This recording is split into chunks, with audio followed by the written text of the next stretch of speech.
Company Shailkupa হাসপাতালের জন্য বিশেষভাবে একটা অ্যাম্বুলেন্স দেওয়ার প্রতিশ্রুতি দিয়েছে। একদিকে আমি ভিক্ষা করছি, আর একদিকে আমার দলের নেতাদের মধ্যে কেউ কেউ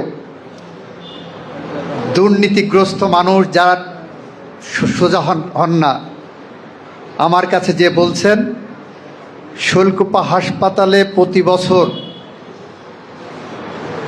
যারা ওষুধ সাপ্লাই দেয় তারা 10 লক্ষ টাকা করে এমপি সাহেবকে দিতেন বা নেতাদের দিতেন। ওই টাকাটা নিয়ে এসছে, কি করব? কথা শুনেন, রন্ধে রন্ধে কোথায় কোথায় দুর্নীতি আছে আপনাকে ধরিয়ে দিচ্ছি আমরা। আপনার এর বিরুদ্ধে সোচ্চার হন, দুর্নীতিবাজদের বয়কট করুন। আমি বললাম মানে? বললো না, ওই কন্ট্রাক্টর হাসপাতালে ওষুধ সাপ্লাই দেন, 10 লাখ টাকা এমপি বা নেতাদেরকে দেন প্রতি বছর। তো এবারের টাকাটা দিতে চাচ্ছেন, কোথায় কিভাবে দেব? তাই বললাম, ও যদি 10 লাখ টাকা আমাকে দিতে চাই, তার মানে ও আরও 20 লাখ টাকা ইনকাম করবে এখান থেকে, তাই না?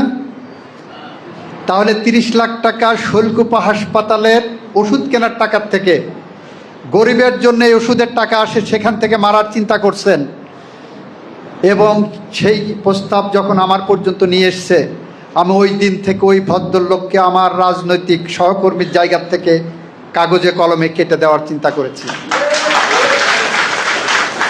আমি একদিকে ভিক্ষা করছি গরিব মানুষের ওষুধের টাকা জোগাড় করার জন্য, চিকিৎসার টাকা জোগাড় করার জন্য, আর একদিকে দুর্নীতিবাজরা এসে টাকা সাধবেন। এই রকম শৈলকুপা আমি চাই না।